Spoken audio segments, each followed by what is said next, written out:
Okay, hello everyone and welcome to our webinar. I'm coming from a very sunny Manchester in England. I'm Guy Turton, I'll be your host for today, and I'm a director with Morris Hargreaves McIntyre, which, as you probably know, is an international consultancy who work to help cultural organisations of all shapes and sizes across the world in deepening what we would like to think of as their audience focus. It's great to see so many organisations we've worked with before on the line, along with many we haven't, and you're all very welcome. Hopefully this is a great end to your week. So this is a webinar very much of two halves. Part one will be on the 7 pillars of audience focus, and we'll explain what we mean by true audience focus, and we'll talk you through the 7 pillars model and suggest how you could be using this within your organizations now. Part two will then be on some really exciting new research that we've conducted, newly published research this week, and from it we'll introduce you to what we've called our COVID audience mindsets. In a moment, I'm going to be handing you over to Andrew McIntyre, who will talk you through both parts. Firstly, just a bit of housekeeping on how this will work. So I encourage you all to, if you haven't already, it seems like most of you are doing so, but introduce yourselves in the chat function that's running.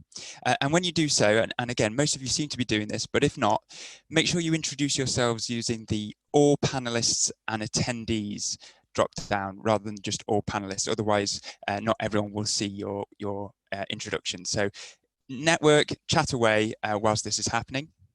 If you have any questions directly about the content, so it could be a really practical question, but it could be a really big sort of strategic question, we invite you to use the Q&A feature that you have, you should all have access to. So don't hold back, ask as many questions as you like. You can ask more than one question, and we'll get round to those at some point during the session. The webinar itself will last for an hour. We are unlikely to actually get to the questions and answers within that hour.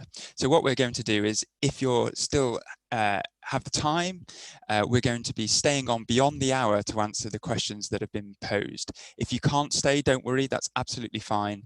We'll be sending through all our responses to the questions that we've had throughout this week. So this is the fourth in this webinar series. We'll be sending out all the responses to the questions that we've had through email as well. So we'll write up any questions that we don't get round to afterwards. So we'll also be recording the session. And at the end of this, at some point, probably next week, you'll be receiving an email with the recording, so you can watch it back again. So you don't need to take lots of notes. I encourage you to relax and just have your minds on and pens down. So that's about it, really. I'm going to come back to you at the end. I'll help Andrew coordinate the Q&A, but it's very much now over to Andrew to talk us through the 2 parts of our webinar. Enjoy. Okay. Hi, everybody. Thanks for joining us. I know it's for a lot of you joining from the UK and Europe, it's quite sunny outside, so I appreciate you giving up the time. I'd like to start, if I can, by taking us back 10 weeks to the 20th of March. That was the day that we first had our kind of summit meeting to work out what the big strategy was for how we were going to tackle the sector under lockdown and through the COVID crisis. And at the end of our long meeting, we had absolutely nothing, literally nothing. We didn't know anything. We didn't know what was going to happen. We didn't know how people would react. We didn't know what organizations were going to be able to do about it. And so what we did instead was we set up a forum called Audience Matters. Many of you will have seen it. Many of you will be on it. But it was established on the 20th of March. It's now week 10.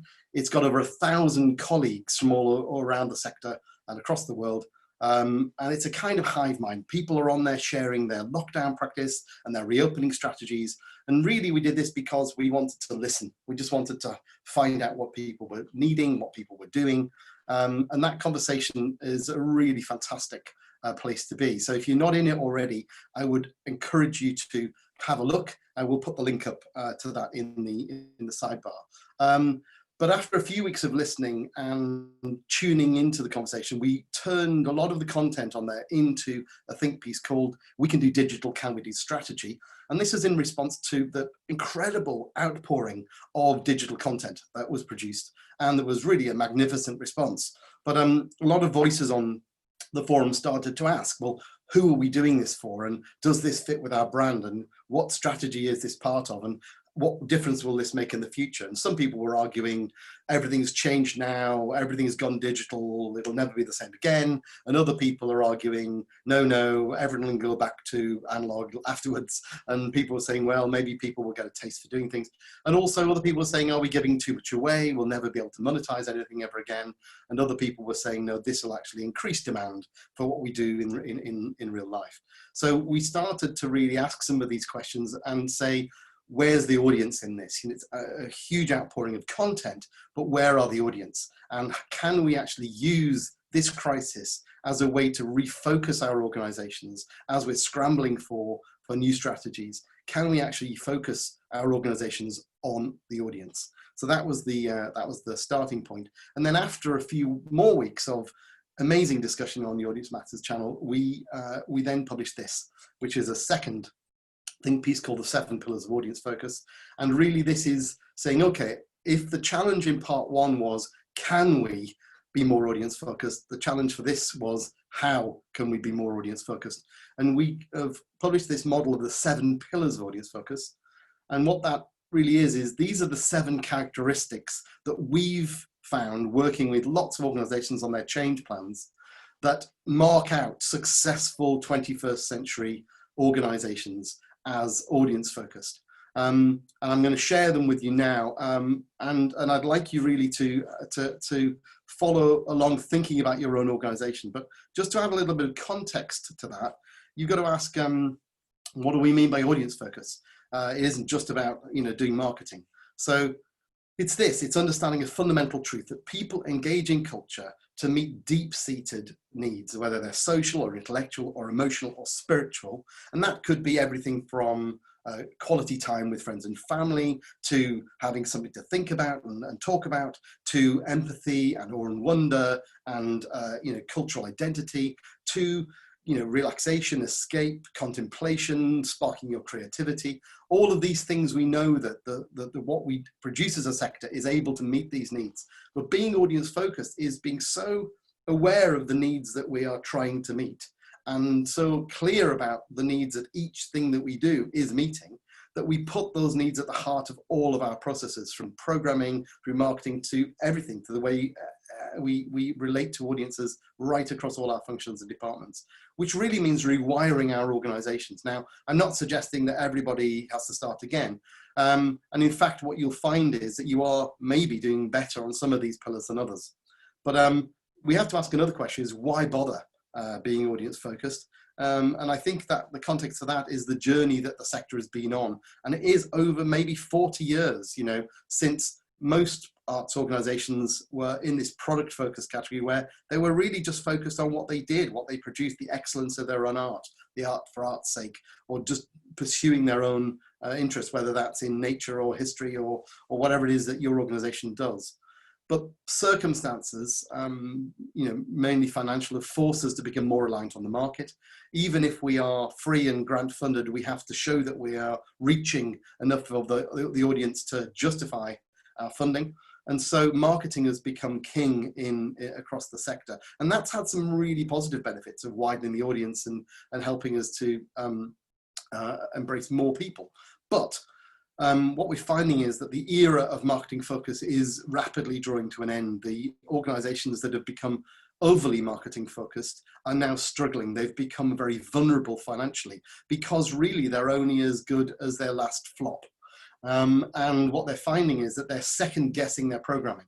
So they're actually almost curbing their ambition in order to play it safe, in order to try and ensure that they are still around next year. So their ambition has become to survive, exist to exist, rather than to exist to make a difference to the audience or to the world, whereas audience-focused organizations have gone beyond that. And audience-focused organizations are finding that they are attracting new people, they're deepening engagement, they're building community, they're earning brand equity, so creating stakeholders in their organization, really deep roots and foundations in the community that can generate income, increase resilience, and through something like the COVID crisis has been absolutely critical to some organizations' survival. So let's have a look at the 7 pillars. Here's the model. You'll see on the left we have inward. These are the 7, these are the pillars, the characteristics that are to do with how organizations define themselves and how they operate internally. And then towards the other side of the screen, the outward side, are the ones where they're engaging more directly with audiences. And there are 2 rows. The top one is values, and the lower one is features. And the values are what we believe, and the features are what we do if we believe those things. So let's start with the first one, which is vision-led. So in vision-led, we believe that the audience is as important as the program, not more important, not less important, but as important. So let's take a little look at that. And what we find if we bring back our product marketing focus is that the product-focused organization sees the art excellence as an end in itself. It really only, its vision is to be as excellent, more excellent, or to be recognized as excellent. And that's about it.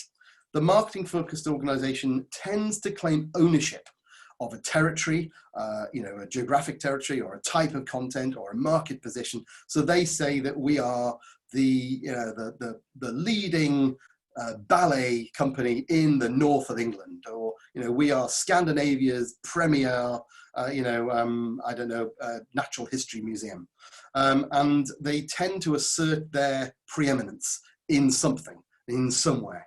And really this, at its worst, is really about being famous for being famous.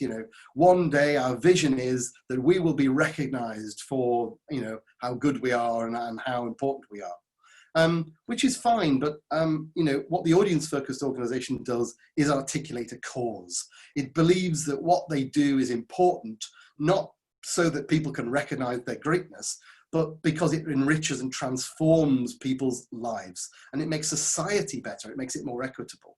And they can invite people, whether it's their staff or their audiences or their stakeholders, to make common cause with them.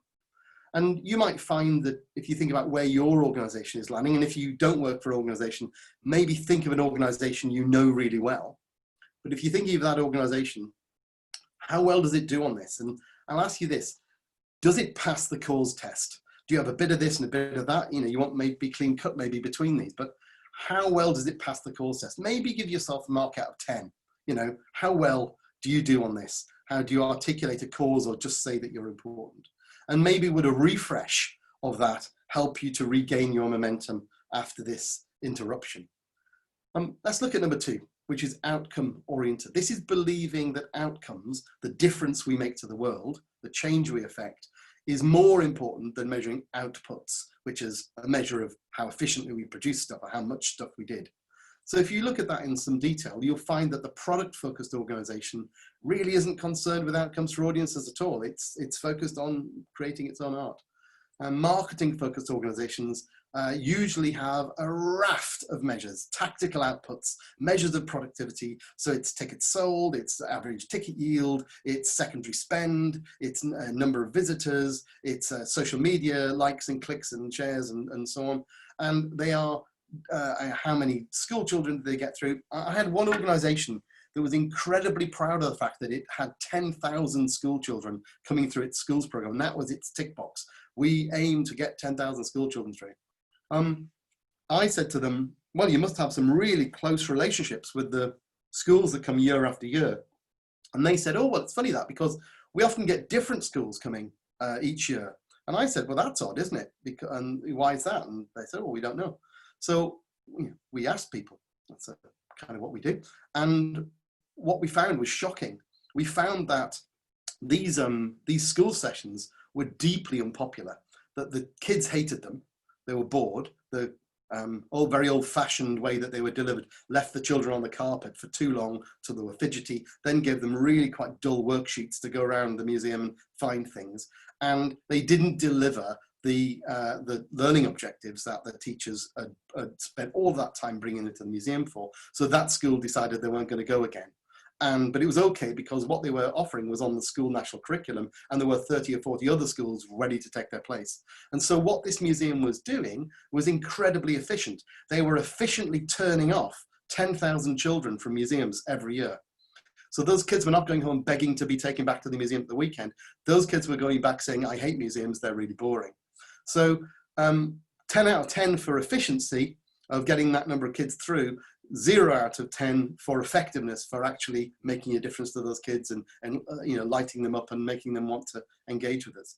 So the audience-focused organization measures success in a different way. It measures the depth of engagement, and we can do that through all kinds of means. It measures the social, intellectual, emotional, and spiritual outcomes and needs that are being met, and we can ask people what they are. And they measure, usually through something like social capital, the difference that they actually make to communities and society. Social capital is really a measure of connectedness. So, that's how I think the difference works out. And I want to challenge you again. How clearly does your organization, or the one you're thinking of, articulate its outcomes and the impacts of your work, either overall for everything you do, or for individual strands of work, individual plays, individual exhibitions, individual services and programs that you run? How clearly do you have articulate the outcomes of that thing on the people that you're working with?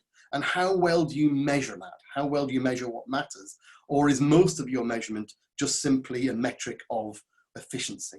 So maybe give yourself a score out of 10 again. So number 3 is interdisciplinary.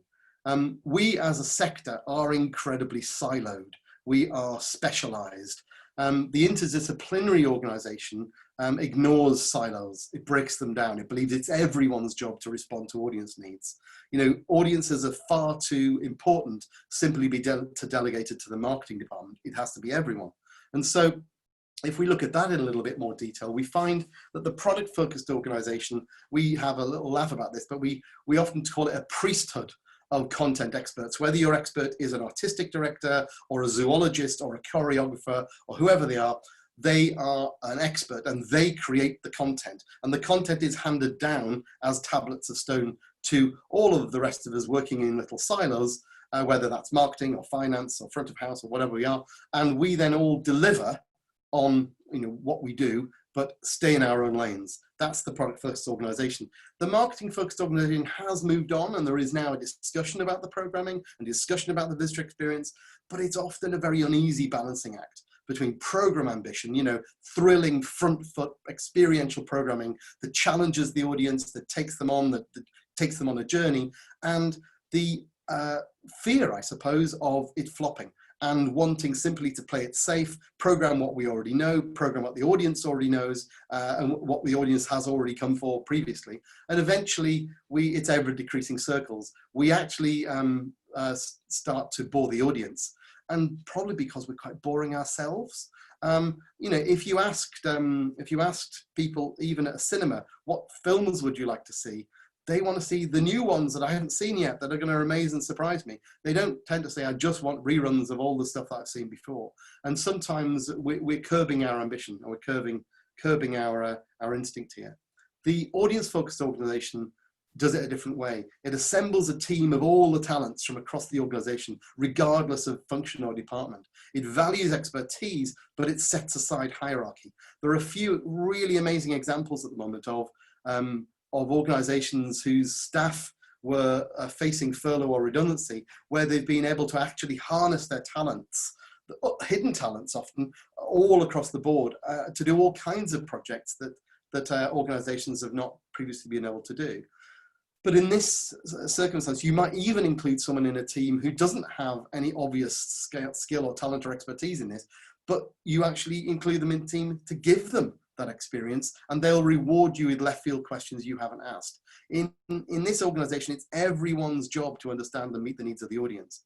I want to be clear, we're not talking about being audience-led here, asking the audience what they want and giving it to them. I'm talking about taking the audience on a thrilling journey where they come along with us, maybe even co-create some other content with us.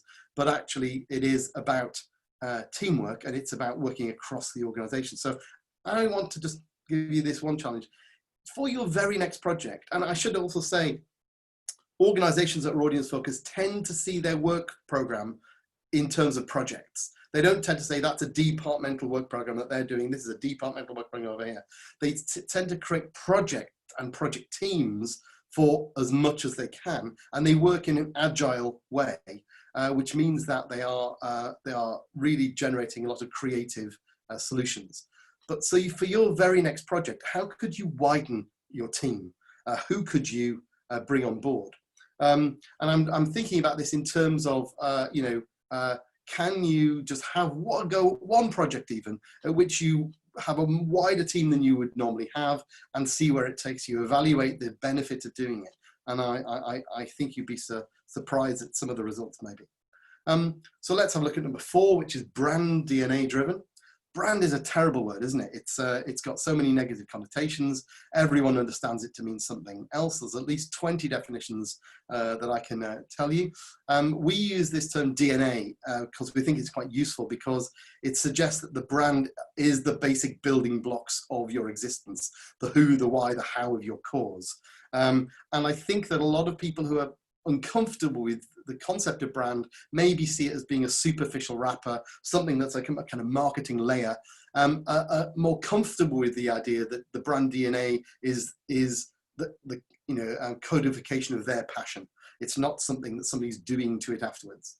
So let's have a little look at brand DNA. And what we find is that the product-focused organization distrusts the whole idea of brand, although it does guard its reputation very jealously. The marketing-focused organization has embraced brand, originally as a logo, but now probably it's grown up to be a visual identity. There's probably a tone of voice, and there's almost certainly some kind of model. And the model probably will define, brand personality, maybe brand attributes, brand propositions, and so on. Have a go at Googling brand model. It's quite fun. You'll find that there are an awful lot of them that are concentric circles or maybe pyramids, some even ingeniously combining the two with a few go faster stripes. But most people have a marketing model of some kind. And it's great because you've had a go at trying to distill and define what it is that makes your organization distinctive. The problem is that it's often defaults to being owned by the marketing department, and the marketing department then have to end up playing the role of compliance officer or police by going around and trying to keep everyone else on brand. And because the brand isn't necessarily deeply owned or embedded in all the other functions of the departments, marketing are coming around, chastising people or trying to persuade them to be more on brand than they were. And it's really trying to herd cats. Whereas in the audience-focused organization, the brand belongs to everyone. It's understood to be the DNA of the organization. It's not just something that you have to comply with. It's something that actually inspires you. You might even look to the brand for a solution, to inspire a new way of thinking or a new way of working or a program that you might be looking at. Because really, it's just another way of expressing the cause.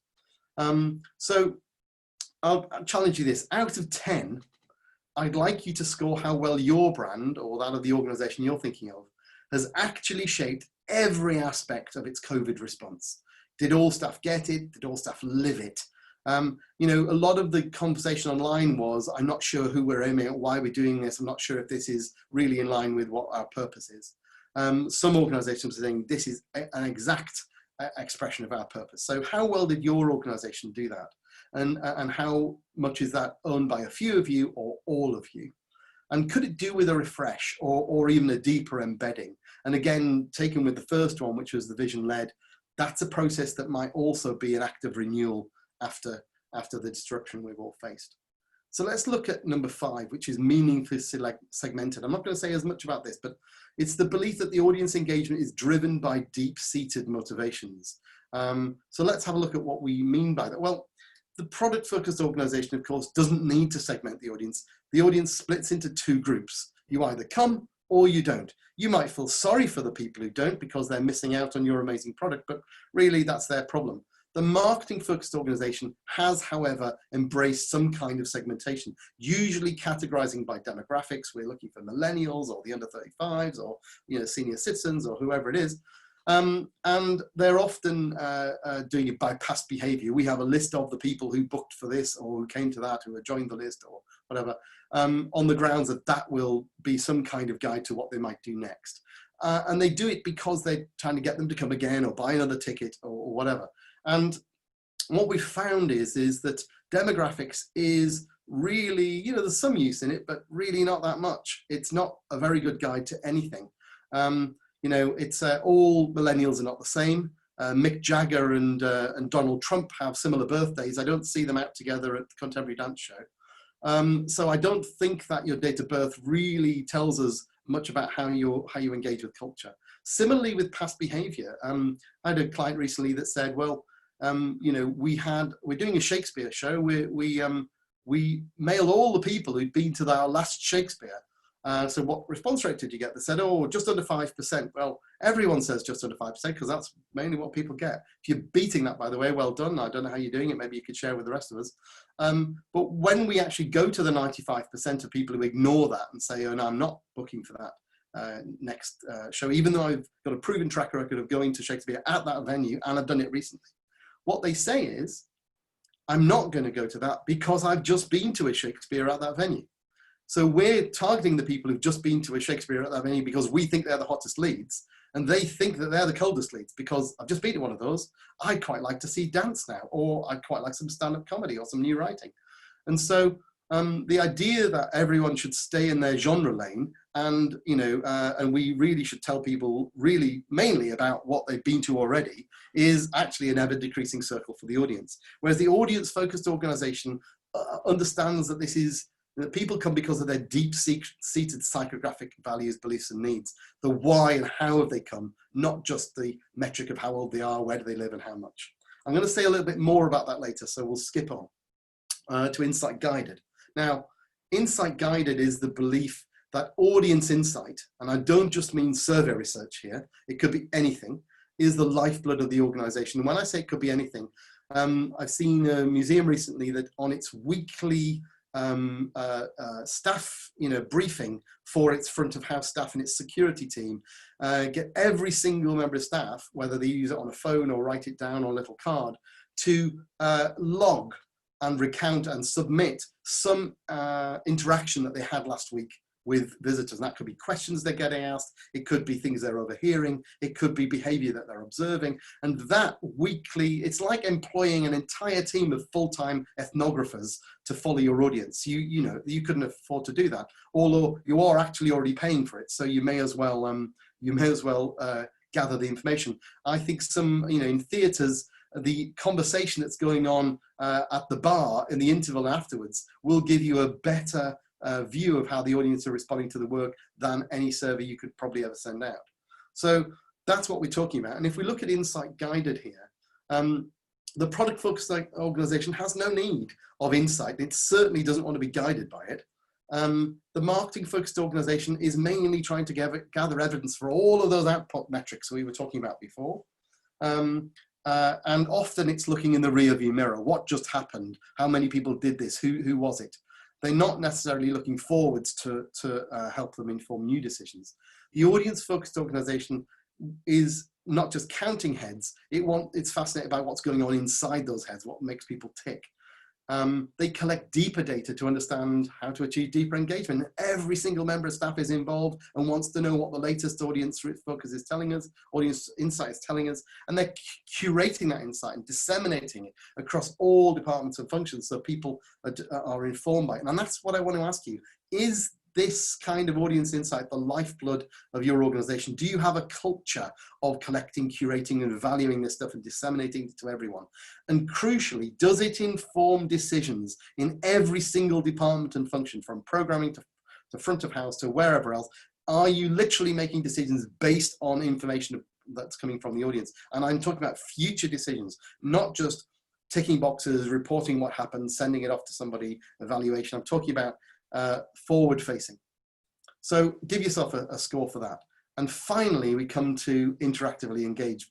And this is exciting stuff. It's believing that enabling and empowering audiences and communities is what we're here for. So if we look at what that means, well, it's interesting because product-focused organizations do have very deep relationships, but tend to be with peers and other artists and other practitioners in their field, not so much with the audience. Marketing-focused organizations, unfortunately, because marketing comes with a whole load of baggage of business planning and business speak, unfortunately, many of our organizations have started to refer to their audiences as customers, which I think is, you know, a little bit of my soul dies every time I hear someone use the word customer.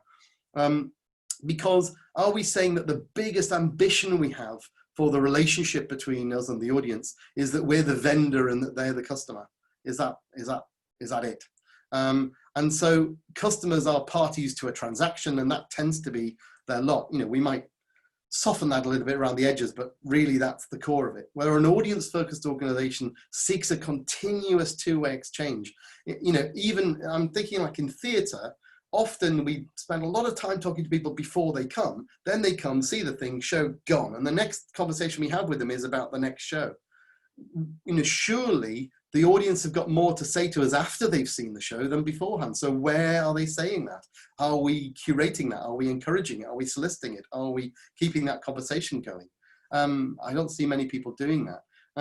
You know, are we engaging audiences with our experts, whether that expert is a zoologist or a theatre director, and having that exchange? Are they able to have an input to co-create work?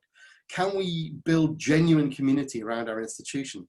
So what I want to ask you in terms of how interactively engaged is your organization is this: for an upcoming project, how could you maximize audience engagement? You know, are there opportunities to engage people with your experts? Are there opportunities to even co-create, even if that's creating additional layers of wraparound experience around the core of of what you're creating? Can you work with a partner to extend your resources to reach out further, to do something you otherwise couldn't do? Are you increasing community access? Is this an opportunity to increase access for those with the least? I'm saying these things because we really need to take every possible opportunity to engage if we're going to have any chance of rebuilding here. But again, give yourself a little score out of 10. And across the scale here, you might have a mixed report card. I mean, some of you might have 9 or 10 in every box, and if you have, that's wonderful. And you know, you probably have a duty to share what you're doing because, you know, we need good role models. You know, if you down at the bottom score for all of them, you know, I sympathize and you're going to need some help. I suspect most people have got, you know, a mixed bag of scores, some good ones here, some middle ones, and some not so good. I'm not suggesting that you all embark on total you know, think of everything, although some of you may want to. I'm really suggesting that you could just target one of these pillars. Which one could you most immediately make a difference to? I mean, something like outcome oriented, it's just sitting down with your colleagues and thinking, you know, that stuff we're doing, what outcomes are we hoping visitors to get from it? Take you an hour, bing. And if you're planning something, you can ask the same question and say, let's try and build that into the way we design it. So that's pretty easy. You know, brand DNA and vision will take you a bit longer because they need bigger processes. You know, normally when we're supporting organizations, it takes 4 to 6 months to do that. Interdisciplinary, you could start with one project, maybe. You know, insight guided, you could just start asking for a bit more insight and listening to it a bit more. So I think there are ways here where you can just start and get stuck in. So that half of the session really is kind of quite strategic. It's quite big stuff. It's thinking about how you as an organization react. But we want to give you something a little bit more immediate and something a little bit more practical. So following these two think pieces, we have a third, which is this COVID audience mindsets. And this comes from really listening to a lot of people who are wanting to know, well, what's the audience going to be like after COVID? And you may have seen there are just some amazing studies out there. And you know, these are fantastic. In the UK, there's been a great study that's been done by Indigo that's had something like 70,000 people. It's just, you know, it's got loads of interesting data in there. We recommend that you dive into that. In Australia, there's a pattern makers study done with Wolf Brown that has, I think it's 23,000 people on that. That's a really good study. There's one in the States about to report, which is Slover Linnet and and LaPlaca Cohen and others doing a Culture Track COVID edition, and that's going to be amazing when that comes as well. All of these things are telling us something that's really useful, which is really the shape and size of the audience that we're going to get. But none of these are necessarily going to tell us everything, and of course they can't. They're big generic studies, and the focus is on behavior and demographics. So we, inspired, I suppose, by what they've done, is we wanted to complement that and help individual organizations create a more detailed map of their own situation, building on what these major studies are doing. And when I say a better map, I'm talking about not building a map back to 2019, because that's a time zone that's gone now. The audience are not there anymore. I'm talking about, first we need a survival map, but we then need a map that is going to offer us more, a map that gives us more latitude to try new things, and a map that helps us to get to a more audience-focused future. So I think we're being offered political maps that tell us about the new finance and regulation terrain. I think we're being offered physical maps of social distancing techniques and how do we physically organize. And then we're being offered these demographic maps of the shape and size of the audience. But we need a psychographic map. We need something far more detailed. We need something that's going to bring out the kind of detail that's going to help individual organizations plan their reopening and make a success of it. So working with many of our international museum and zoo and other kinds of clients, but also with some specific performing arts clients. So we worked with Joe's Pub at the Public Theatre in New York City. We worked with the Everyman and Playhouse Theatres in Liverpool. We worked with the Malmö Live Concert Hall in Sweden in order to do a study of over 5,000 people, where we really dived deeply. We didn't rely on survey demographics. We harnessed the power of the free culture segment system.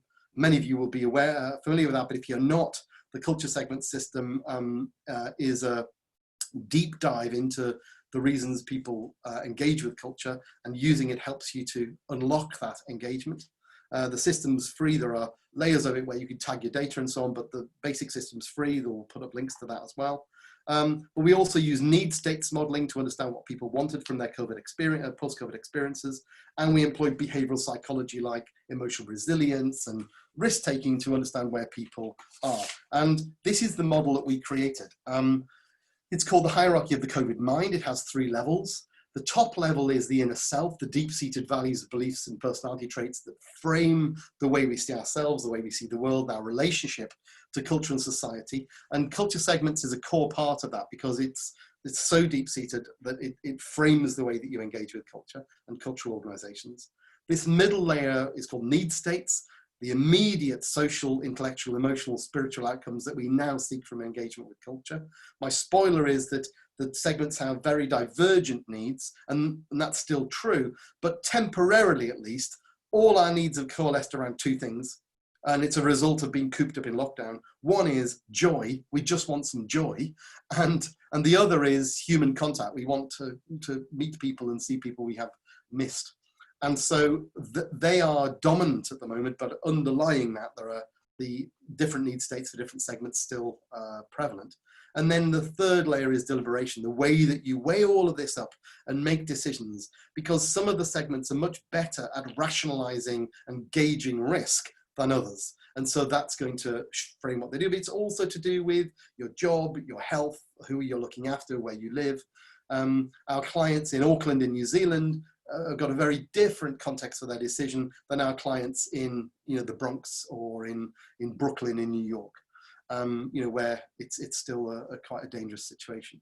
So I'd like to then really show you something. I'd like to show you this. This is one of the data slides from the survey I mentioned before. It's the Australia Pattern Makers Wolf Brown study. There's a lot of great data in there. There's a dashboard. You can poke around it for hours. I'd recommend it to everyone. But I pulled this slide out, not because what it tells us, because what it doesn't tell us. The yellow bars here are people who will return on day 1. As soon as it's allowed to come, they'll be there. These are the people we really need to know about now. Yeah, we really need to get these people because these are the people that are going start our recovery. The orange are the people who say, well, you know what, I'll wait a little bit, and when it seems I'm a bit more confident that, you know, transmission's gone down, it's a bit safer, then I'll come. And the red lot are saying, I'm in lockdown, I'm not coming out, I'm sheltering, I'll see you on the other side. So we really want to know who these 23% are. Now, this survey only tells us two things. It tells us, oh, well, the 23% are more likely to be really high regular attenders than they are to be people who don't come very often. Well, kind of knew that already. You know, it's like people who don't come very often probably won't be the first back in. Yeah, that makes sense. And what they're saying is you can look at it by age. So we did, we looked at it by age. And it turns out that 23% of under 35s are going to come back immediately. Well, that must be the impetus of youth, surely.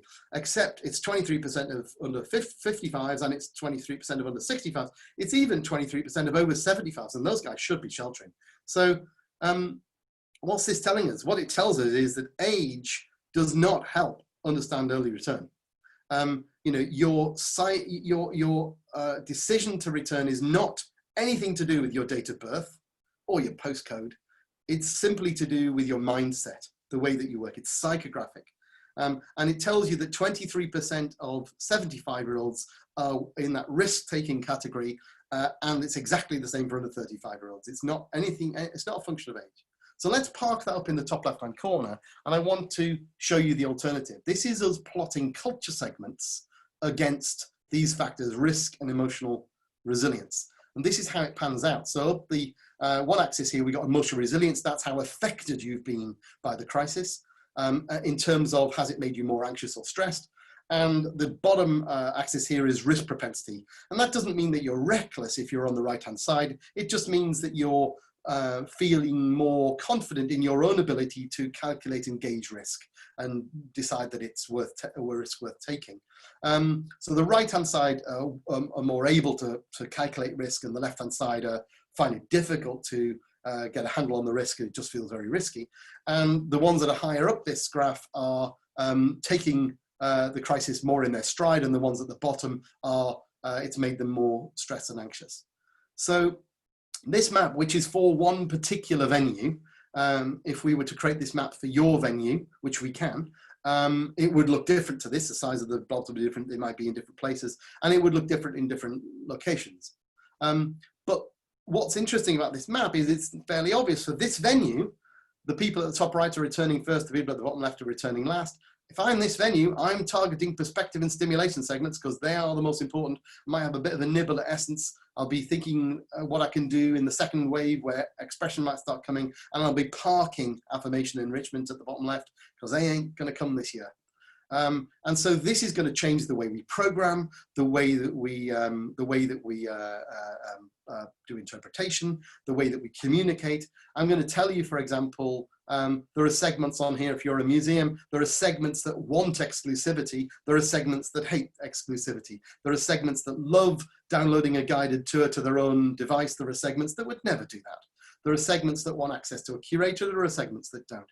And unless you know the difference between them, you're really just guessing. You're flying blind with all of your planning. And that's true of performing arts as well. It's true of zoos. It's true of all of these things. What people are wanting from their post-COVID experience is going to be different by segment. So let's jump in. If you don't know culture segments, there's plenty of this online. We'll put the links up in the corner, but it is a free system. So let's start with the first thing. Essence, the core cultural visitors who believe art is everything to them. They are the most avid, the most frequent, the discerning, confident ones. What have they been doing in lockdown? Well, their lockdown has been a nightmare. It's been like cutting off oxygen to them. That's why they're called Essence, because culture is essential to them. And they have been the most avid, frequent users of digital content. They have outstripped everyone in the amount of digital content that they've used. And you might think, well, brilliant, they've loved it. Well, actually, they haven't. If you ask them about what that digital experience has been like, it's meh, it's not that great. It's better than nothing. They'll take it as a kind of lifeline. It's been a kind of stand-in, a stopgap. They don't want it to go on for much longer, and it's not a patch on the real thing. So our most avid users of digital have been using it as a bridge, as a stopgap. They're not really loved it, but they've got by with it. they can see how, more of them can see how they might add this into their future digital experience. I'd like to see that interview with the artist, but it will never ever be more than a wraparound enhancement. And in terms of reopening, they can't wait. Our little gag here is that Essence liked social distancing before it was fashionable. The idea that you're going to make it exclusive, have fewer people with tickets, and it's going to be, a lot less density, and they're going to have more exclusive access to things. They think that sounds perfect. It's the perfect proposition. So they should be right at the top of your planning. And look, here's SF MoMA saying, look, while we're closed, why not deep dive into this artist interview? And the MFA in Boston, another of our clients, is saying, look, we were buying a ticket for Monet, but, you can't see that at the moment. So while you wait, why not look at this instead as a distraction? Here's Magnus, who's the head of collections at the National Museum in Stockholm. He looks like an expert, doesn't he? He's got books behind him. So you can have your little chat with Magnus and ask him questions. Essence are loving that. And here's the director of the Malmo Symphony Orchestra giving you a personal invite to come and hear their recital. So this is going down really well. And here's the Tenement Museum, one of my favorite places in the world, inviting you to exclusive behind the scenes access. So this is all the kind of stuff that Essence are liking. And when you're planning your in real world stuff, it's going to be more of this kind of thing. Stimulation segment, I'm going to declare an interest. I'm in that. All about the big ideas. We're active social. We like to try new stuff all of the time. Well, in lockdown, wow. We normally have to search for the cool stuff online. It's been flooding. Every time I open my iPad, you're just flooding my inbox with a smorgasbord of cool stuff. It's all I can click. It's taken me longer. It's just overwhelming, and I'm loving it. It's like somebody's giving me, a whole crate of Red Bull to drink, and I'm just finding amazing stuff. And in the digital future, I've now got a whole load of new sources to feed my habit. For reopening, we're primed and ready. If you're offering anything new, something slightly novel, a different way to engage, a different way to do it, we want to be there. We saw that Christchurch Art Gallery, I think was our first client internationally to reopen, did this lovely thing that when they had their line of people socially distanced to come in when they opened the doors, but they lined the foyer with all of their staff equally socially distanced. And as the audience came in, they just all clapped. And it was this lovely moment of turning their opening, not into a kind of like a slightly apologetic safety concern, but into a great celebration of the reopening. And there in the front of the line were all the stimulation who want to be the first in and want to blog about it and tell the world. So we need to see what we're doing now as a series of spectacular opportunities for happenings rather than a kind of shuffling out of a reduced service. And here's Stimulation being invited by Woolly Mammoth in DC to a party. Oh, we love this Colston Hall takeover. It's this fantastic whole online festival. Royal Armouries in Stockholm in Sweden. They've been lightening the mood, I think. They've had people on TikTok, they've had all kinds of stuff that is just making a collection that you might think might be quite dry into something quite fun. And we love this from Malmo, where you can't come to the festival anymore, so the festival's gone digital. Their new festival, their new concert hall is underneath a massive hotel on the ground floor, and they invited everyone to get a hotel room, get room service. All the music from the festival is beamed live to your massive flat screen in your TV room from the concert hall below you, and you can have breakfast in the morning. And it's a kind of proximity festival. We quite love that. And yeah, so Perspective had a bubble before bubbles were fashionable. They are always been happy in their own bubble. They're settled, they're sufficient, self-sufficient, and they're contented. So they've had a great lockdown. Lockdown for them has been about having the time to research and lose themselves and swim around in all of that digital content that they haven't really had the time to do. And they've really been fascinated. And I think in the future, if we want to engage them digitally, it's about understanding these kinds of specialisms. With reopening, they're not coming because you're open, they're coming because you're reopening access to something that really matters to them, whatever that is, some particular thing you've got, some show, some collection, some experience. And if you can know what that is, they will trust their own rationality to actually to actually make sure that they come. So if you've got something that appeals to them, they will actually return relatively soon. And I'll give you one example from the British Museum. This is the kind of level of detail. They're going to go really into the carved red and yellow lacquer century, 15th century box from China. And if you've got wormholes that they can go down, they will follow you down them. Expression, who are the people, community-minded, communally minded, they are hardwired to support cultural organizations. They think it's what makes society civilized. They're the most likely to join, the most likely to volunteer, the most likely to donate. They are rooting for you. They have been donating to those online appeals for organizations that are in danger of collapse. They are really in your corner. However, they may not be up the front of the queue when you return, because they're a little bit more anxious. In lockdown, they've used digital as a kind of way to stay connected. And it's not been great, but they've really done their best to try and connect to the people and the organizations they love. They may have even watched a streamed play or event as a family, because it's a way of kind of creating that shared experience that they crave and that they miss. In the digital future, you really got to curate them online. You've got to hold them close rather than it being back to usual. You've really got to try and get this community to stay in regular constant contact with you, because you could almost deputize them as if not a marketing department, a para-marketing department, at least an army of ambassadors for you. They want to be part of it. They want to be connected, and they like to be in your community. And digital is offering a way to do that. And I think the sensible organizations will be building their digital communities. And I don't just mean the followers on Facebook. I actually mean active, curated, content-driven digital communities.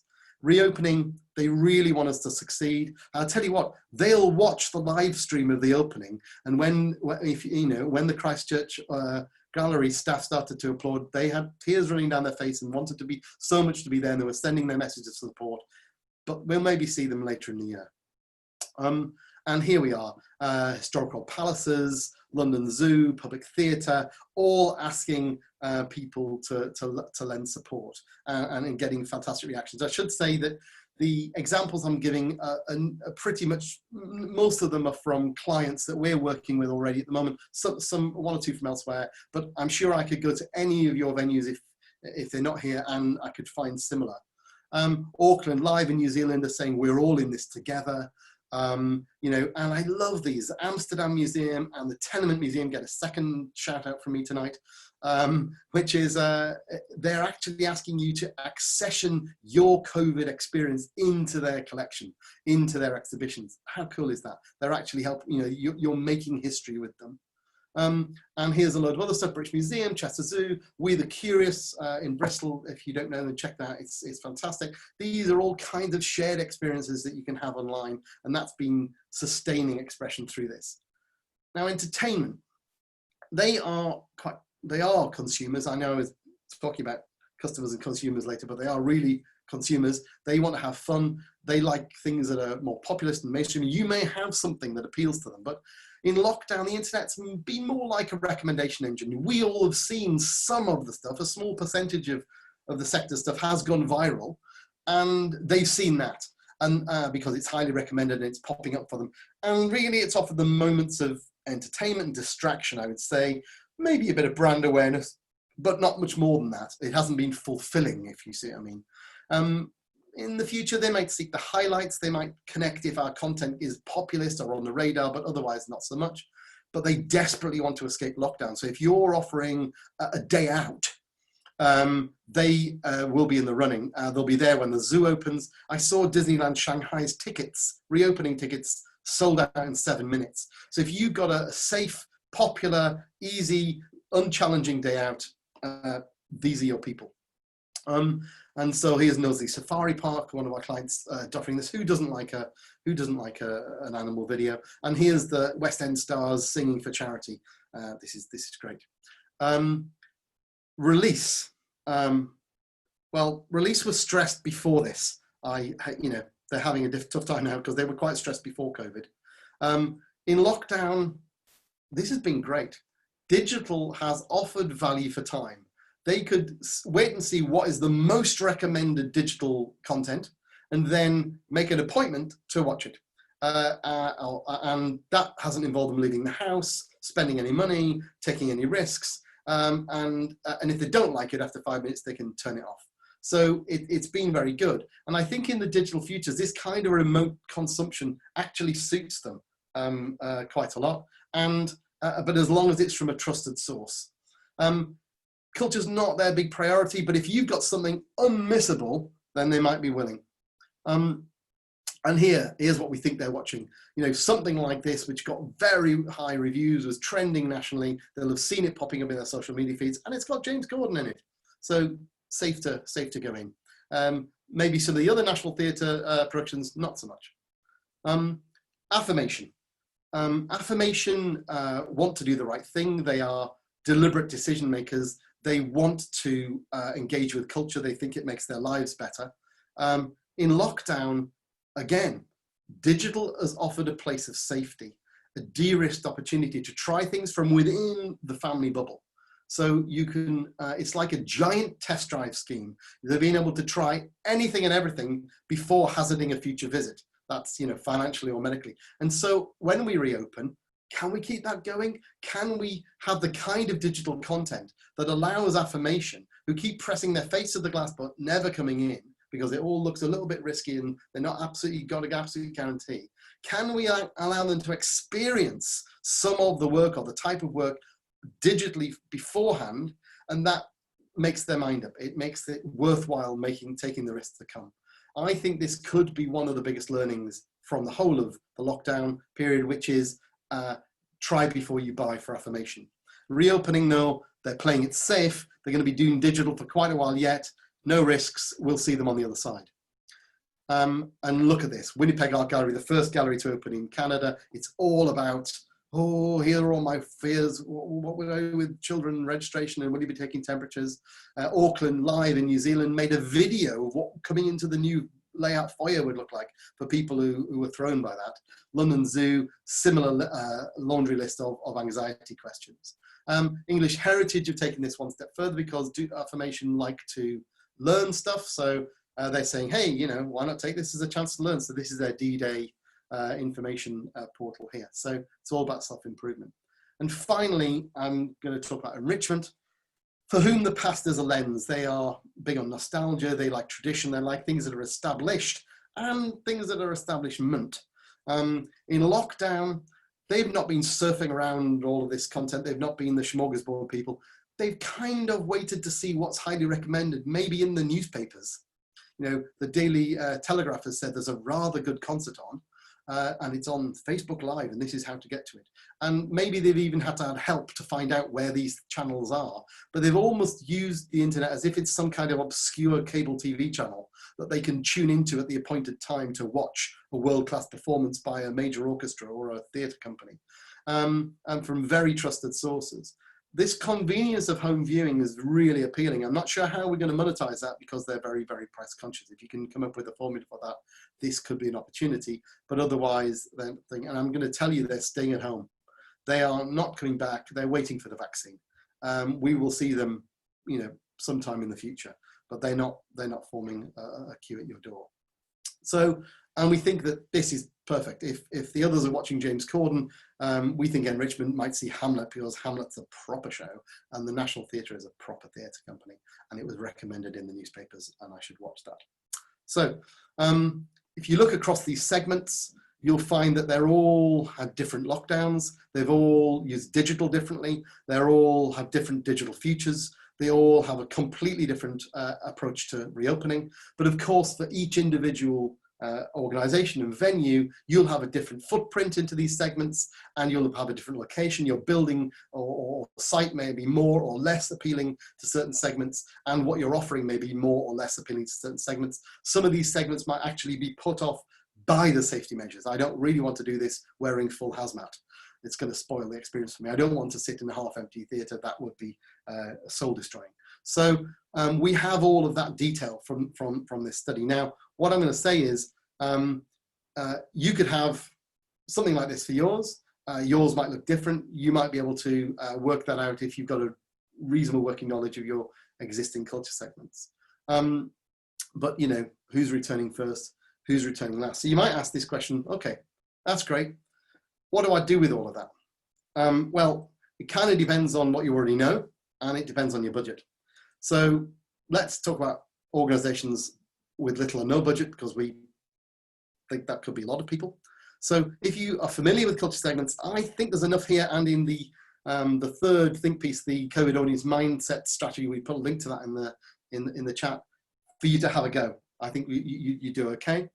If you're not familiar with the culture segments, there's lots of free resources, and you can find out quite a lot just by following the links here. And I think that would give you a basis for trying to work out who it is you're trying to target and what you're doing. But we also recognize that the people may need some help, and so what we're announcing on this webinar is that we're offering up to 50 organizations a free 1-hour consultation. That's not a sales session. We're not going to try and sell you anything. This is our way of, I suppose, giving a little bit back. For the last 20 years, the sector's been very good to us and shown us a huge amount of generosity and a lot of faith. And we like to offer those who are not in the position at the moment to use us as a consultancy company just a free 1-hour consultation to talk through your planning or to anything that we can do to help you. And again, there's a link to follow for that. I know that this is the 4th of 4 webinars, but I think there are still a few places left, but you might not want to maybe leave it till too late, so next week to ask. If you have a small budget, whatever you can afford, I would say put it into research. Even if that's research you're doing yourself on SurveyMonkey or whatever it is you do, have a go. Use some of the stuff we shared with you, or maybe even use one of your one of those consultations, and we can advise you on how you might be able to collect some of your own research for free. And that's great. For those who aren't able to do that or don't want to do that, we have devised a COVID audience mindset survey that produces all of the stuff I've shown you, but in your context, of your audience, with your offer. And that's very easy to do. And again, I'd like to say that we're going to offer 50 of those at cost. We just want to put this into people's hands and let you run with it. I think I'm right in saying there are some of those left as well still. So, but again, you could follow the link if you're interested. But this isn't a sales pitch. I'm not trying to, get you to the end and sell you stuff. This is really about just giving you this stuff to try and, hopefully give you some insight to work with. And I'm happy to take questions. But thanks very much. Thanks, Andrew. Well done. So thanks for your time, everyone. We appreciate that not everyone's going to be able to stay for the Q&A, but if you're interested, please do stick around. We're going to answer the questions that we haven't got around to answering by text. If you can't stick around, we'll be sending you a video, so you will be able to see all of this again, including this next part. And as I say, any questions we don't even get through in this next session, for those who stick around, we'll be sending around an email with written responses to those we don't get through. So Andrew, you can open up the Q&A as well. I'll sort of steer us through. I think whilst it's fresh in our mind, why don't we focus on the second part of the session whilst it's still fresh. So there was one that jumped out to me at one point, which is, I think we could maybe clarify the process we went through to create this version, this map that we've had presented today. What was the process we went through, sample size, that type of thing? Okay. We have about 4,700 responses to an online survey, but a large part of the online survey consisted of open-ended questions. We used the culture segment golden questions, which are a set of questions that put you into the segments. By the way, if you don't know which segment you're in, maybe we can post in the chat the link to find out which segment you're in. It takes 2 minutes. We also use behavioral psychology questions, probing your emotional stability and risk, and we combine those with questions that are about your willingness to return. The model I've shown you is actually a model from about 7 or 8 days ago. We're moving so quick that that's now old hat. We have a new version of the model which will be out, I think, Monday or Tuesday, which is a more sophisticated version of that. that doesn't have a big arrow saying when you're coming back. It'll actually have when you're coming back. And so it's a combination of all of the things. Plus, we then did a lot of qualitative work, focus groups and other things with people asking about what they were getting from digital and what they wanted from digital.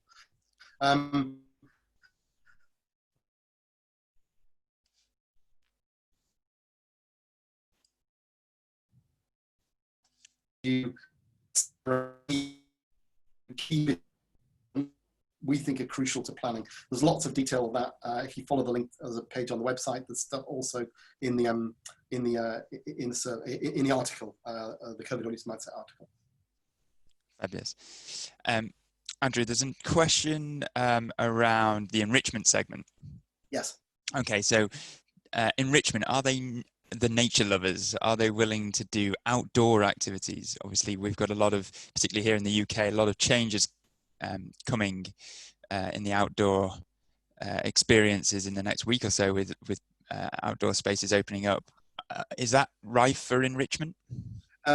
Yes, I think so, because enrichment, they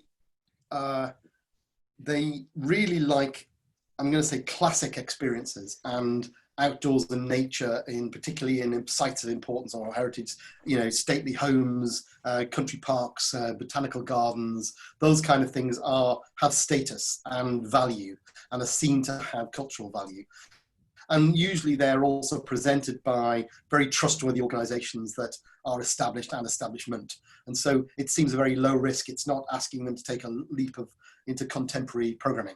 So, those things would be rather good for enrichment. The problem is that they are really frightened of the risks. And so I don't think they're coming immediately. It may be that when they know quite a lot of people who've been to one of these sites and they've said that it wasn't crowded and that it was okay with the toilets and all of those things, that they might come back. But I think that, yes, you're in the right lines, that's the kind of content that would appeal. But I think they are so anxious.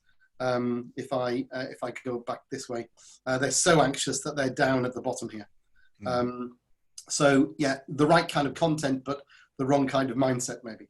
And it might be segments for whom outdoors maybe wouldn't normally be their priority, but are changing. Essence appear. They like truth and beauty and contemplation and self-actualization. And what we've found in lockdown, I should have said this, is that essence have been getting their self-actualization from nature instead of from ballet or from classical music or wherever. They've just been getting into nature, and nature is able to meet some of those deep-seated spiritual needs they have. Great. Amanda's raised a point around families and children, organisations that work closely with them. Any thoughts on how this is framed differently for families and children? Yes. All 8 segments have families. I'm going to say that there are young people in every segment, although I'm going to say that enrichment does track a little bit older, but they will have grandchildren. The core of the family market is, however, expression, because they are the most communal in community. They want to take multi-generational families with them, and they also bring other segments with them that are joining in. They're the people that have been sharing your family resources online on their own Facebook page with everyone else. So they're your agent in the family market. Stimulation will bring their kids, and perspective and essence. They'll all bring their kids, but it is literally, you'll like it when you get there, or you'll thank me when you're older. I think expression and are more a shared, lovely family experience with memories. So what I'm going to say is that the people who are most keen to come will not have any special consideration about bringing their children. Probably even if you're not even providing anything particularly for families, because they feel confident in moderating their own children's experience of your site. Expression are going to really rely on you to say that it's family friendly, explain what it is you've got. They're also going to have to explain it to everyone else. So they are your agents. So you need to empower them to give the spiel of how safe it's going to be and how good it's going to be for children, because they're going to persuade other families to come with them. Or at least recommend it to other families. So I think I would concentrate my fire on expression. I think that's going to be the tipping point for the family market. On expression, CA mentions we brought up philanthropy and fundraising and donations, and how inclined expression are to donate. But are there other segments who during this period might have been particularly active fundraising and donating? Yes, I think enrichment and affirmation have both been donors in this period. Affirmation want to do the right thing, and in this case, the right thing is giving you money. And we know that enrichment have been particularly generous to some institutions. So the data that we have been analysing is showing that expression are still the most likely to give, but they are probably giving slightly smaller amounts. Partly because they're also much more likely to work in public the sector. They're probably not likely to be incredibly wealthy. Enrichment and affirmation may have a higher disposable income. Enrichment have been particularly generous to organizations that they have long associations with. We know one of our clients in the States raised $1 million in a week simply by sending it out to some of those segments. We don't have that kind of philanthropy here as much, but we can see it. We've got data from Liverpool Everyman Playhouse that's showing that expression are very, very willing to donate. Great. Vanessa asks, are there any segments that do not engage or did not engage with digital at all and only want the live experience? Yeah, well, it's interesting. Enrichment, as I say, a lot of them just won't have done anything digital, but possibly they don't know how to. But also, it's all a bit newfangled. And also, not really how they think of culture. They would feel very odd it being a disembodied experience. That's not to say that they haven't seen some National Theatre things on Thursday nights. They may well have, but they're far less likely to. Release, again, busy, but they've done the things that have floated to the surface. So all of us on the call, are aware of the avalanche of content. There are a few segments on here, entertainment, release, and enrichment, that think that we've done 6 things, because they're the only 6 that they've heard of. Stimulation are kind of buried under a mountain of it, and expression are recommending reliable, good resources for their families to each other. So I think there are some digitally, less engaged segments here, but they tend to be enrichment, entertainment, release. Taylor's asked about what sort of scale is the at-cost survey. I think we're going to be sending up some follow-up content afterwards as well. Scale in terms of cost or scale in terms of size? Or I can tell you, I really didn't want to do this because it's not a thing, but in UK pricing, I think it's something like 4,900 and something pounds.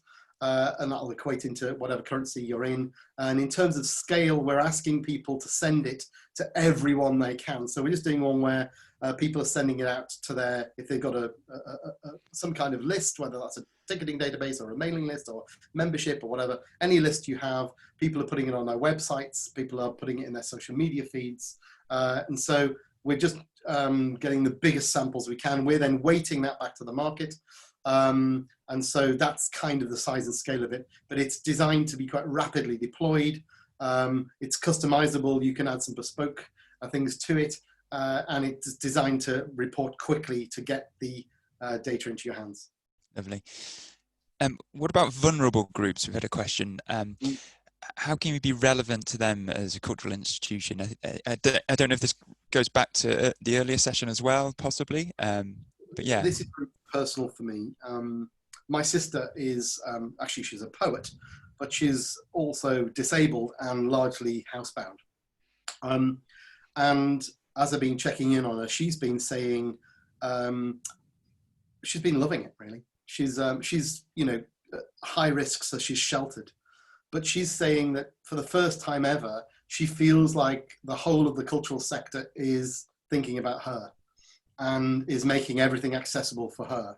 And to be quite honest, what she said to me last week was she's dreading the end of lockdown because she thinks that cultural organizations will all drift away again. And, because they won't be interested. And I think the challenge to us is not to do that. There are definitely audiences for whom this has been like, the best access they've ever had. And it would be cruel if we were now to deny them that. Vanessa asked around the differences in territories, I guess, and international, the differences internationally here. I think that's really interesting, and how the impact of government decisions and the right. So the stat I didn't share with you, but I will, is that in New Zealand, 88% of audiences trust the government to tell them when it's safe to go back to cultural organisations. And this week, as they move into their level 2, and Te Papa's just opened this week, or whatever, people are feeling safe about returning because the government has told them it's safe to do so. Anyone in the chat just want to hazard a little, just put a number in there for what you think the percentage is in the UK of percentage of the audience who would trust the government to tell them that when it's safe to go back to culture. Do you want to just put a number in the chat and see where we get? Yeah, interesting. Oh, what some wild, I guess. Well, I can tell you that before the Dominic Cummings debacle, it was down to 17%. We haven't got the data yet. We will have it very shortly for polling after that, after the weekend. But it was 17% before that, which is quite alarming. But I think countries like Sweden and New Zealand, it's going to be high. I think countries like the UK and US, it's going to be really low.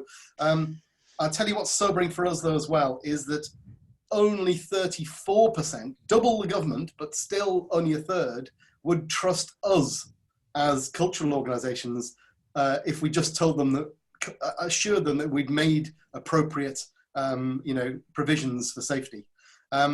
51% of UK audiences want to see the detail. Like, okay, but I want to know exactly what you've got. They don't actually take our word for it. So, that's a kind of interesting, you're going to have to work quite hard here, particularly as you move through the middle of this map into expression and beyond, that you are really reassuring. I showed you a couple of the laundry lists of anxiety questions. That's the kind of territory you need to be in to win over this audience. They are quite anxious. It's interesting as well, though, that the segments are very different in scale in different countries, right? And obviously different by organisation, but we often see in Scandinavia in particular, for example, perspective is much larger for many organisations as an audience. Long winter nights, yeah. Lots of time on the hands. Yeah. Bigger perspective. If you look at somewhere like California, they've got large expression, and if you look, well, it's interesting. If you look at Minnesota, very, very different to somewhere like California or New York. They have high perspective because, and we think, it's not an accident that there's a lot of people of Swedish heritage in Minnesota, and Sweden has higher perspective as well. So somebody could write a PhD on the differences in cultures between these segments. But yeah, it's very different. And also, even we've seen 2 museums that are a mile apart in the same city, totally different footprints into the segments. Some of that is to do with their branding, some of that's to do with their collections and their offer. But and we've even seen people in the same segment, or even the same people, saying, "I would definitely go back quickly to venue A because it's got a big foyer and a wide stairwell, and it seems that's going to be okay. And it's only got 2 floors, and I can imagine going round that one way. Oh, well, I wouldn't go to venue B. It's all elevators and narrow stairwells and corridors. I'm not going." And these are 2 museums right next to each other. So this is going to be, the other studies that I mentioned earlier have given us a really brilliant shape of the market, but the devil's in the detail, and the detail is what you're going to need to plan. Yeah, and it's going to add a whole new dimension to capital development projects, isn't it? Redesigns of foyers are going to be having this as a factor we didn't know we would have 6 months ago. Yeah. I'm keen to make sure we touch on the first question and second question, if they're still on the call. thanks for your patience, Charles and Natalie, because I think it's only fair we get to those if we don't get to the others. So let's go back to those right at the top. Charles asking about some practical steps to generate incremental progress to true audience focus. And I think towards the end, that was quite early on. I think towards the end, maybe you touched on some of those more practical small steps you could make. Any others to think of? Yeah. Well, I'm going to say it depends who the change agent is. Often, we're working with directors and that kind of senior leader thing where they're saying we need to refresh our whole vision, purpose, mission, whatever, in which case this is straightforward. I mean, it's difficult, but there's a process. If you, however, are working somewhere else in the organization, you maybe don't have that level of control or influence. I think there are individual pillars that you could pick on, and you could begin small steps, small projects. There's some other resources in the second think piece, the 7 pillars think piece itself. There's a link to a woman called Lauren Vargas. She has some work on interdisciplinary teams and flat structures, and she even has a canvas you can use to plot your own organization, and you can use that to try and just have a go at a more interdisciplinary project, just one. You don't have to change the organization, change one project, and then use that as a beacon to say, well, if this project's so good, why don't we do this more often? And I think it also builds confidence, and it also builds interest, I think, across the organization. So it is possible to do it incrementally in small steps. Okay, if that helps. But again, if you want more information, just ask, and we've got examples for all of this stuff. Natalie has a really nice example of, I guess, a provocation really, about what if audiences don't want a deeper relationship with us? I think this is in response to the 7th pillar. What about those who simply don't want us, who are there audiences who do see us like a pizza company? It's a kind of transactional relationship. Perhaps. We did have one museum 10 years ago that had 1 million people wandering in, wandering around, wandering out. But our aim was to stop them doing that and to engage them, waylay them and engage them while they're in. I think the pizza might be an extreme example, but I know what you mean. Not everybody wants to co-create with us. Not everyone wants to meet the expert. Not everybody wants to dive as deeply. I get that. But I'm hoping that we're never just a transaction, that we want to be that venue where you could go and just have a nice day out, but we want the context of the nice day out to be something unusual, something beautiful, something that moves you in some way. You don't necessarily need to dive deeply into it. You can paddle in it, but we want you to dip your toe in. What I would say is we know which segments those people are likely to be in. I mean, the entertainment segment, for example, are the most likely to come to your fun thing and never be seen again until possibly you do another fun thing. And they don't necessarily want to join your list. They don't necessarily want to be a member. They don't necessarily want any of those other things. And that's okay. But it's up to you to work out which segments you want to prioritize. And it might be that that's a segment that you have a particular strand of programming for, and that's okay. And you're okay with that. I think I would be anxious if they were a large segment or your main segment, because they evaporate just as easily as they appear. Excellent. Thank you, Andrew. Maybe we should just do one more and then we'll answer the rest. If we haven't got around to you, apologies. We'll get around to you definitely by email for sure. We won't leave anyone out. So there was a question around how digital acts of engagement can be integrated into performing arts. That's quite interesting. So particularly speaking about a contemporary dance theatre that is looking for creative, cheap solutions to engage audiences. So how can digital acts of engagement be integrated into the performing arts? Just be clear, are we talking before, during, or after? Well, that's interesting. Right. So I think if you think of it as the visitor journey, from the moment that they hear of you or it, to the moment that they stop remembering it afterwards, which could be a long time. As I was saying before, particularly with dance and particularly with people who would love to try dance, which is, by the way, the majority of the population would love to try a contemporary dance show and will never do so because we're not good at converting them. If they could try before they buy, if they could build up familiarity with what it's going to be like, using digital assets and particularly video, that would be fantastic.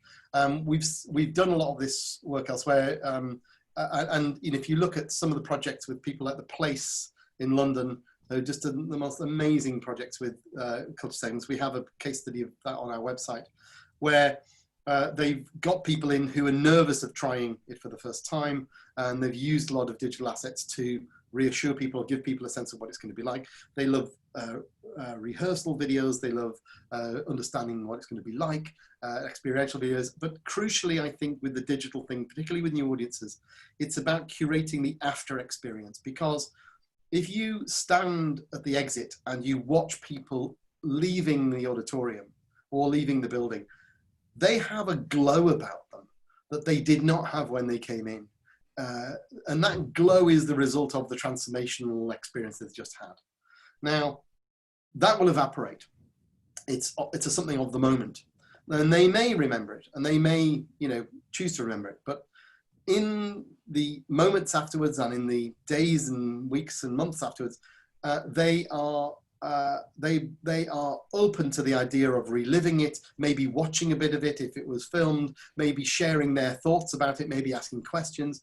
But we tend not to provide the platforms for that. And we tend not to curate that. We tend not to solicit people's responses. We tend not to encourage discussion and debate. And when we do that, it has such a profound effect on people, and particularly on their willingness to return. So I think that there is a role for digital, and you might find a role for it in the venue on the night as well. But I think that it's a layer of reassurance, it's a layer of excitement building, it's a layer of memory, and it's a layer of shared experience and celebration.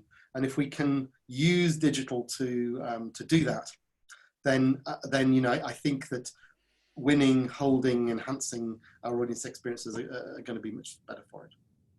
Can I just pick on one thing before you think? I just spotted Hans de Kretzer asking about how can organizations get a cultural segments profile. If people have taken the little personal one, the click on the link for which segment are you, we have a version of that you can do with audiences on databases. That there is a low cost for that, but it is called Tag Tool. And we have organizations that have tagged tens of thousands of people on their databases, and then are using this to understand who's booking for what and when to market to people. So it can be deeply integrated into whatever CRM and ticketing systems you're using if you want to take it that far. But as I say, huge free layer here, just use it for insight. Excellent. Thank you, Andrew. So that's 4 webinars this week. How are you feeling? I'm feeling kind of DMOP happy, slightly elated. Much better than the one I did at 3 a.m. for New Zealand, although it's easier than flying there. And literally, we're going to send you all of this link stuff. Please get in touch with us. Take us up on the offer of the free consultation or the low-cost at-cost surveys. But if you just want to ask us a question or to be frank, we're here to help. We've got a lot of people. We just want to kind of, help you along the way. So if there's anything you need to know or examples of things we've sent you, please ask. We will be delighted. But thank you all for giving up your sunny afternoon to spend with us, and have a good weekend. But also, we wish you the best of luck with all of your planning. But cheers.